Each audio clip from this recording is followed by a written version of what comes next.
अगर हाइब्रिडाइजेशन की बात करें तो हाइब्रिडाइजेशन हमारा sp2 होता है, sp3 भी होता है। sp2 हाइब्रिडाइजेशन कहाँ पे होता है? जब कार्बन डबल बॉन्ड से अटैच होता है।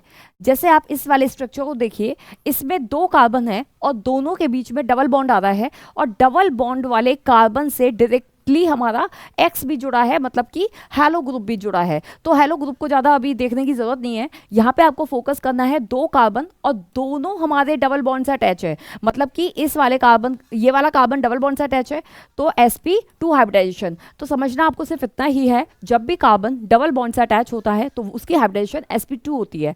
जब भी कार्बन डबल बॉन्ड से अटैच होता है उसकी हाइब्रिडाइजेशन sp2 होती है। तो दोनों की हाइब्रिडाइजेशन क्या हो गई? sp2 हो गई। तो कोई आपसे पूछेगा कि इसकी हाइब्रिडाइजेशन sp2 क्यों है, तो आपको बस इतना ध्यान रखना है, जब भी कार्बन डबल बॉन्ड से अटैच होता है तो उसकी हाइब्रिडाइजेशन sp2 होती है।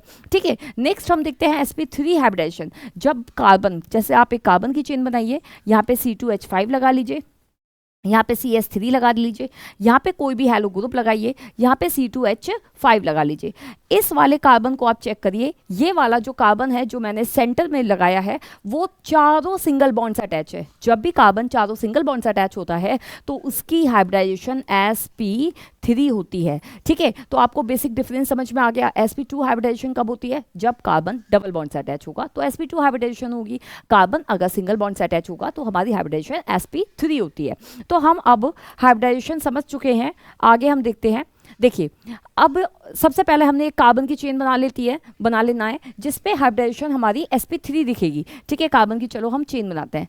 यहाँ पे CS3 H एंड यहाँ पे Cl। ठीक है, 3 कार्बन की चेन बनाते हैं, उसमें हमें डिग्री भी फाइंड आउट करनी है और उसमें हाइब्रिडाइजेशन भी फाइंड आउट करना है। ठीक है, अब यहाँ पे कार्बन CS3, यहाँ पे H, यहाँ पे C2H5 और दैट इज CH3।